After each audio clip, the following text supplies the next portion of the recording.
ठीक है, तो हेडिंग है law of conservation of energy. Definition है, स्टेटमेंट क्या होएगा? इन एन आइसोलेटेड सिस्टम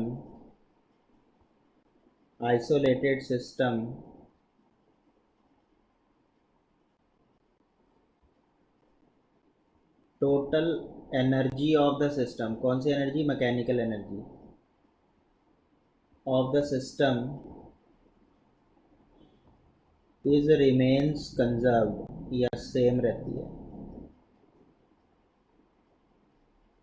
क्या रहेगी? कंजर्व्ड या सेम।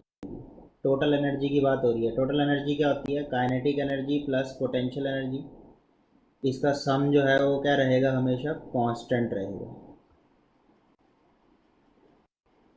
लेट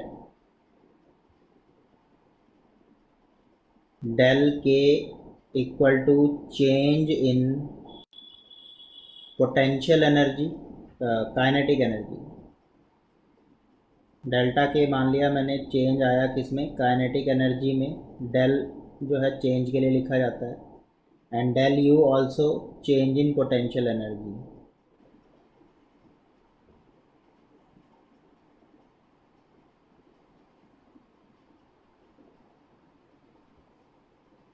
तो टोटल एनर्जी क्या होएगा? Del K plus del U.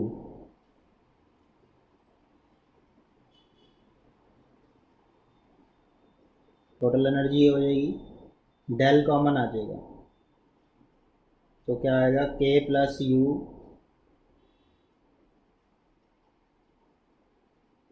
Total ई आ जाएगी। तो डेल के प्लस यू जो है, अकॉर्डिंग टू दिस, कि के प्लस यू कॉन्स्टेंट है तो उसका चेंज क्या आएगा? ज़ीरो। डेल का मतलब चेंज होता है। What is this meaning? Change. अगर कोई टर्म कांस्टेंट है तो उसका चेंज क्या हुआ? ज़ीरो। हेंस वो इनिशियल उतनी ही रहेगी जितनी फाइनल है। तो इसका एक इलस्ट्रेशन करेंगे। Illustration of conservation of mechanical energy.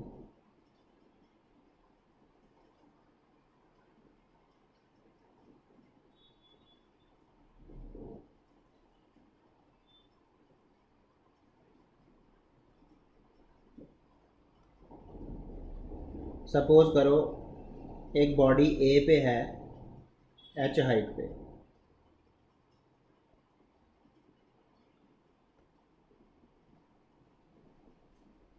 और कोई भी पॉइंट बीच में मैंने बी ले लिया और ग्राउंड पे मैंने पॉइंट ले लिया सी।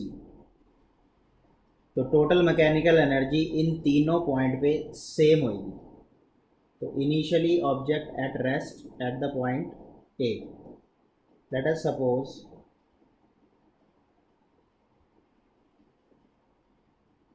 a body of mass m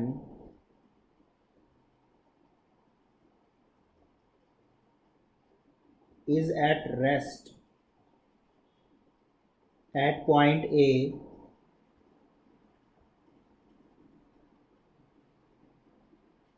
and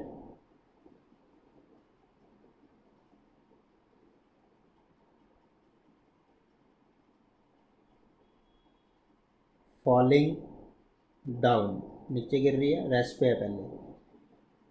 तो उस पर लगने वाला टोटल एनर्जी क्या होगी? ए वाले पॉइंट पे टोटल एनर्जी क्या होगी?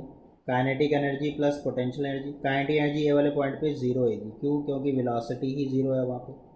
पोटेंशियल एनर्जी कहाँ से देखी जाती है? ग्राउंड से। ग्राउंड से कितनी दूर है वो पॉइंट? एच। तो पोटेंशियल एनर्जी होगी एम जी एच। तो टोटल ए वाले पॉइंट पे एनर्जी आ गई हमारे पास एम जी एच। सपोज करो ए से लेके बी तक आने में उसने एक्स डिस्टेंस कवर की। कितनी डिस्टेंस कवर की? एक्स। तो बी वाले पॉइंट पे उसकी वेलोसिटी क्या होगी? At B velocity of body v equal to, ये लगा देंगे u V square minus U square equal to 2s वाली equation. V square minus U square equal to 2gx आएगा। फॉर्मूला क्या होता है वैसे? V square minus U square equal to 2as। A की जगह जी एक्ट करेगा यहाँ पे, gravity acceleration due to gravity. और डिस्टेंस कितनी कवर की है उसने, एक्स बी तक। u तो 0 है तो वी स्केयर आ जाएगा 2gx। अब हम एनर्जी निकालेंगे बी पॉइंट पे, kinetic energy plus potential energy. Kinetic energy होगी हाफ एम वी स्केयर, और पोटेंशियल एनर्जी ग्राउंड से देखी जाती है। ये ग्राउंड से पॉइंट कितनी ऊपर है, एच माइनस एक्स, क्योंकि टोटल एच है। तो एम जी ग्राउंड से कितनी दूर है ये पॉइंट, एच माइनस एक्स। अब वी स्केयर की वैल्यू डाल देंगे, बी पे हम वेलोसिटी निकाल चुके हैं, देखो वी स्केयर की वैल्यू डालेंगे तो energy at the point B is equal to half M V square की जगह डाल दिया 2gx, 2 से 2 कैंसिल हो गया, plus M G H minus M G X, minus ये एम जी को अंदर मल्टीप्लाई कर दिया। अब यहाँ पे बचा M G X plus M G H minus M G X, तो ये भी कट गया।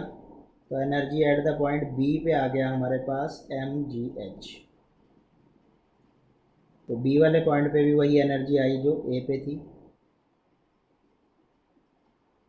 अब सी वाले पॉइंट की बात करते हैं। सी वाला पॉइंट यहाँ पे है, बी वाला यहाँ पे था, और ए वाला यहाँ पे है। ए पे इनिशियल वेलोसिटी क्या है, 0, और ए वाला पॉइंट कितनी दूर है ग्राउंड से, एच।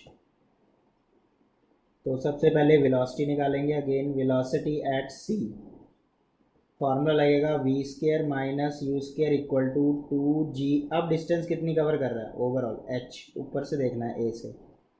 तो वी स्केयर, u तो 0 है ए पे, तो 2gh आ गया। अब energy at the point C, kinetic energy plus potential energy.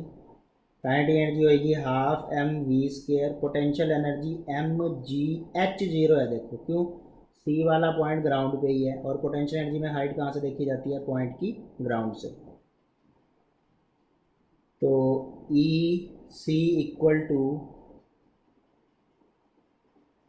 Half M V की जगह वी स्केयर हम निकाल चुके हैं, वो वैल्यू पुट कर देंगे 2gh इक्वल टू, ये तो 0 ही हो गया, 2 से 2 कट गया, आंसर आ गया mgh।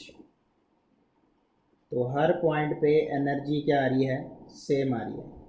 तो since energy at the point A, energy at the point B, energy at the point C, तीनों पॉइंट पे mgh आया, hence total energy conserve.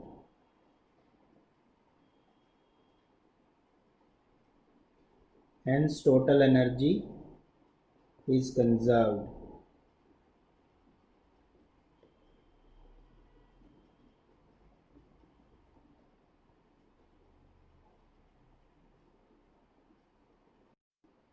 Elastic potential energy,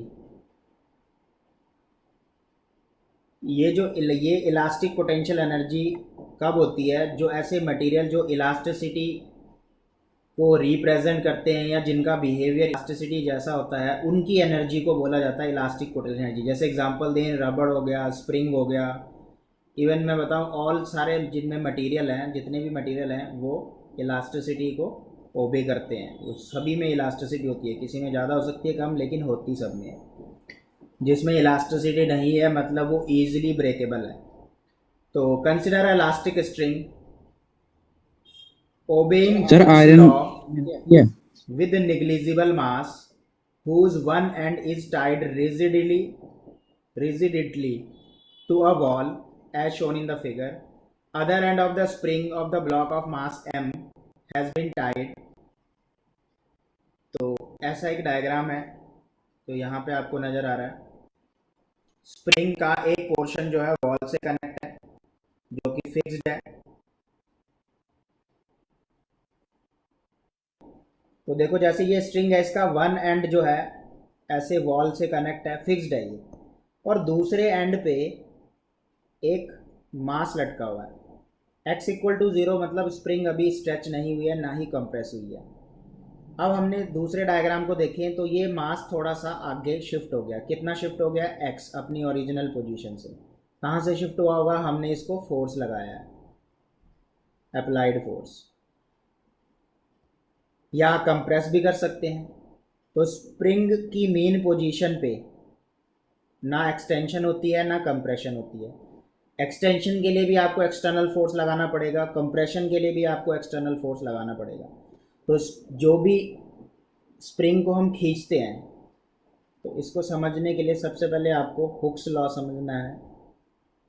Hooke's law क्या होता है? सपोज करो एक स्प्रिंग है जिसको मैंने एक मास से कनेक्ट कर दिया, हॉरिजॉन्टल सरफेस पे रखा है, और इस मास को खींचा एफ फोर्स से, तो स्प्रिंग भी अपोजिट डायरेक्शन में फोर्स लगाएगी, जिसे हम रीस्टोरिंग फोर्स बोलते हैं। स्मॉल एफ अप्लाइड फोर्स है, capital F restoring force. Restore का मतलब होता है स्प्रिंग वापस अपनी ओरिजिनल पोजीशन पे आती है। तो सपोज करो मैंने इसको x डिस्टेंस खींचा, ये ओरिजिनली यहाँ पे था, और मैंने इसको x डिस्टेंस एक्सटेंशन किया, तो according to Hooke's law the restoring force, वो फोर्स जो इसको रीस्टोर करना चाह रहा है, is directly proportional to extension या कंप्रेशन। अगर हमने कंप्रेस किया होता तब भी ये ऐसा ही बिहेव करता। तो force is directly proportional to X, जितना ज़्यादा आप एक्सटेंशन दोगे उतना ज़्यादा रीस्टोरिंग फोर्स लगेगा।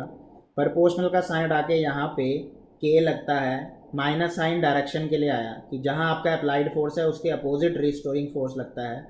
और के को कहते हैं स्प्रिंग कांस्टेंट, जो कि स्प्रिंग की क्वालिटी पे डिपेंड करता है। सभी स्प्रिंग की अलग अलग क्वालिटी होगी, यानी ये मटेरियल पे डिपेंड करता है। स्प्रिंग कांस्टेंट स्प्रिंग के मटेरियल पे, एक्स क्या है? एक्सटेंशन।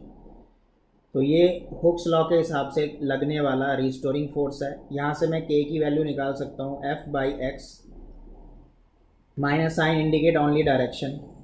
तो के स्प्रिंग कांस्टेंट की एसआई यूनिट आ गई, यहाँ से एसआई यूनिट क्या बनेगी? न्यूटन पर मीटर। तो न्यूटन पर मीटर एसआई यूनिट ऑफ के की एसआई यूनिट होगी न्यूटन पर मीटर। जितना ज़्यादा आप एक्सटेंशन करोगे उतनी ज़्यादा स्प्रिंग पे क्या लगेगा? रिस्टोरिंग फोर्स लगेगा। तो सपोज करो कि इनिशियली स्प्रिंग जो है ऐसे थी,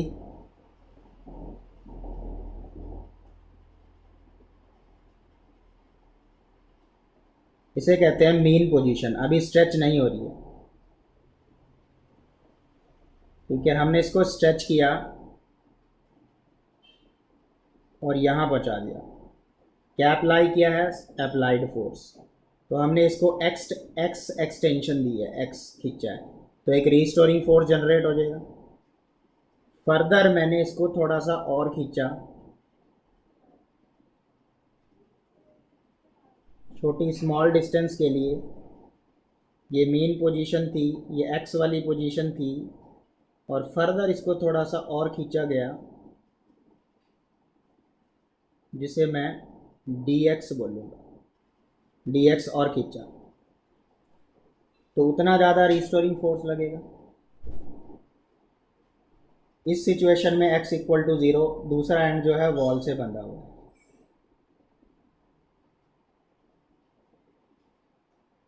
तो let x be the extension given to the spring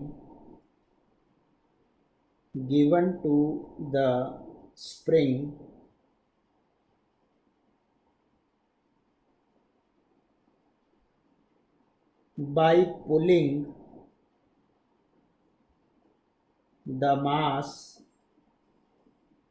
m attached to the spring.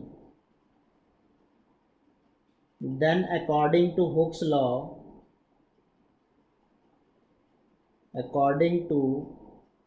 Hooke's law, force is directly proportional to x, यानी force equal to minus kx, where k is the spring constant. Let us suppose dw be small work done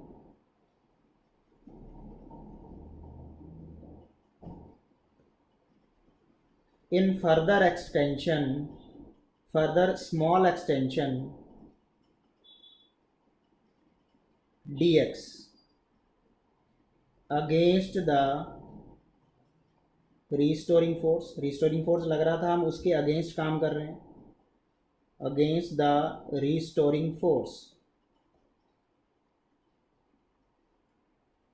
तो work का formula होता है force into displacement. Minus क्यों लगा रहा हूँ मैं? क्योंकि मुझे रिस्टोरिंग फोर्स के अगेंस्ट काम करना पड़ रहा है डी एक्स डिस्प्लेसमेंट करने के लिए। अब फोर्स का फॉर्मूला भी क्या आया था? Minus K X D x,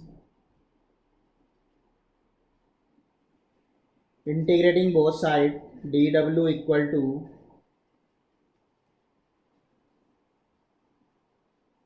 integration K X D X. K तो कांस्टेंट है, एक्स की होएगी, एक्स की पावर कितनी है यहाँ पे? 1। लिमिट लेंगे 0 to X, W equal to K बाहर आ जाएगा, एक्स की पावर कितनी है? 1। इंटीग्रेशन में पावर ऐड हो जाती है, एक ऐड हो जाएगा पावर में, डिवाइड बाई 2। लिमिट क्या लेनी है? 0 टू एक्स। एक्स को एक बार एक्स डाला और एक बार 0 डाला, तो एक्स स्क्वेयर माइनस 0 का स्क्वेयर। वर्क डन ही एनर्जी होती है। तो इलास्टिक, ये पोटेंशियल एनर्जी आ गई हमारे पास, इलास्टिक पोटेंशियल एनर्जी बोलेंगे इसको, हाफ के x square.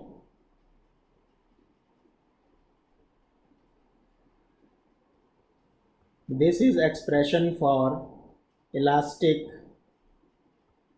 Potential energy.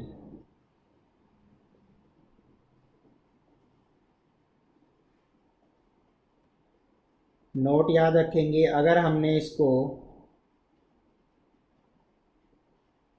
x1 से x2 तक एक्सटेंशन किया होता है, इफ एक्सटेंशन फ्रॉम x1 से लेके x2 तक, पहले से ही x1 पे रहा होगा और हमने उसको x2 पे खींचा है, तब पोटेंशियल एनर्जी क्या हो जाएगी?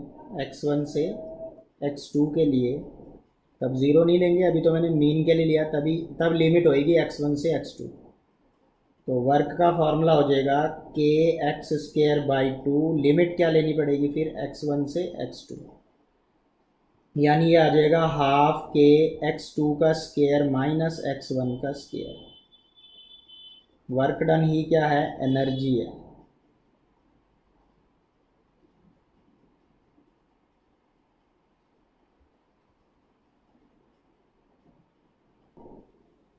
तो conservative forces and relation between force and potential energy.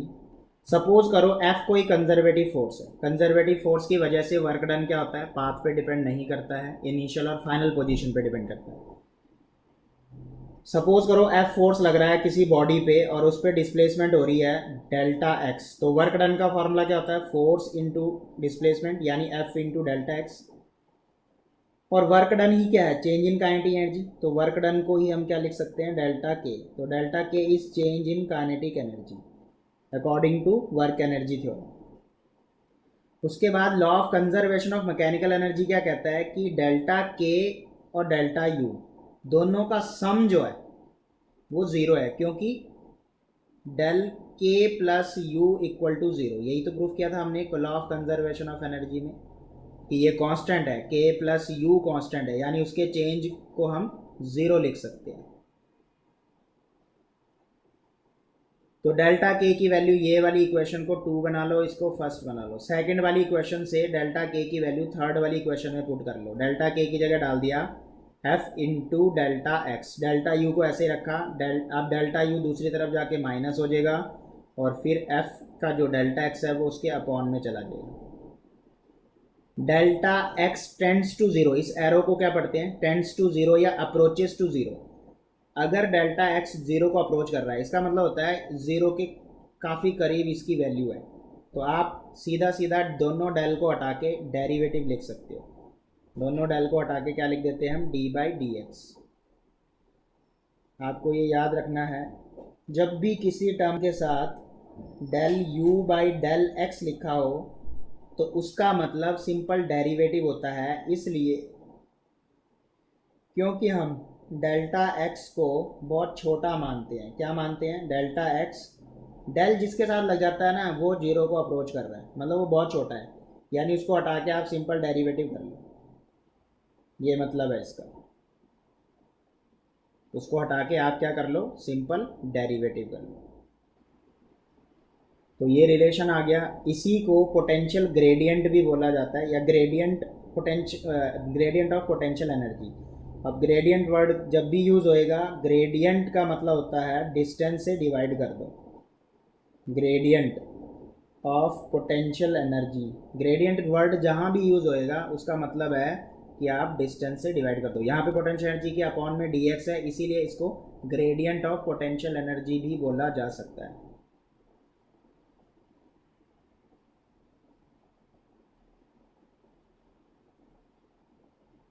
तो अभी जैसे मेरे पास हुक्स लॉ में F equal to K X आया था, तो K equal to force divide by X, तो क्या मैं इसको ग्रेडियंट बोल सकता हूँ? यस। क्या बोला जा सकता है इसको? Force gradient. क्या? क्यों? क्योंकि फोर्स से ये एक्स से डिस्टेंस हो रहा है। तो जब भी डिवाइड होता है डिस्टेंस से कोई भी टर्म, तो उसको ग्रेडियंट नाम दिया जाता है।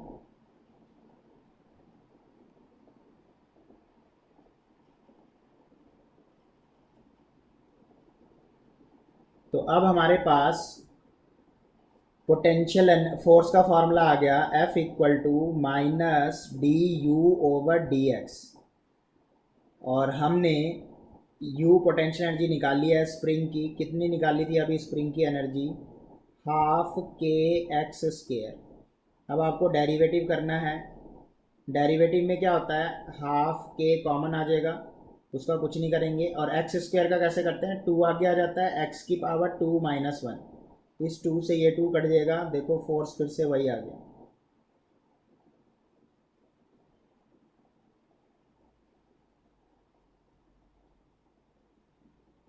अगर फोर्स नॉन कंजर्वेटिव फोर्सेस की बात करें, जैसे फ्रिक्शनल ये वो सारे, तो मैकेनिकल एनर्जी का कंजर्वेशन इन फोर्सेस के लिए वैलिड नहीं है। इन फोर्सेस के लिए वैलिड नहीं है। यानी ये वाला रिलेशन हम तभी लगा सकते हैं जब फोर्स क्या बोला हो? कंजर्वेटिव फोर्स बोला हो। इसका एक यहाँ पे एग्जांपल दिया हुआ है।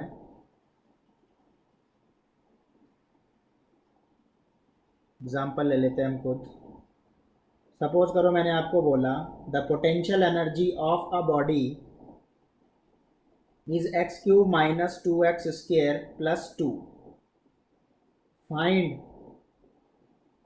The force on a body. तो आपको इक्वेशन देख के समझ आ जाएगा कि फोर्स का रिलेशन पोटेंशियल एनर्जी के साथ क्या होता है? D U by D X. तो minus D by D X, U की वैल्यू जो क्वेश्चन में दी है वो डाल दो, एक्स क्यूब माइनस 2x स्क्वायर प्लस 2। आपको डेरिवेटिव आना चाहिए। Minus sign as it is रखेंगे, एक्स क्यूब का होएगा 3x स्क्वायर, माइनस 2 का कुछ नहीं करेंगे, एक्स स्क्वायर का होएगा 2x, और 2 कांस्टेंट टर्म है, कांस्टेंट टर्म का डेरिवेटिव क्या होता है? 0। तो आंसर आ गया minus 3x square minus 4x, minus 3x square minus 4x। ये आ गया फोर्स का फॉर्मूला। अगर क्वेश्चन में ये पूछा जाता find the force on the body all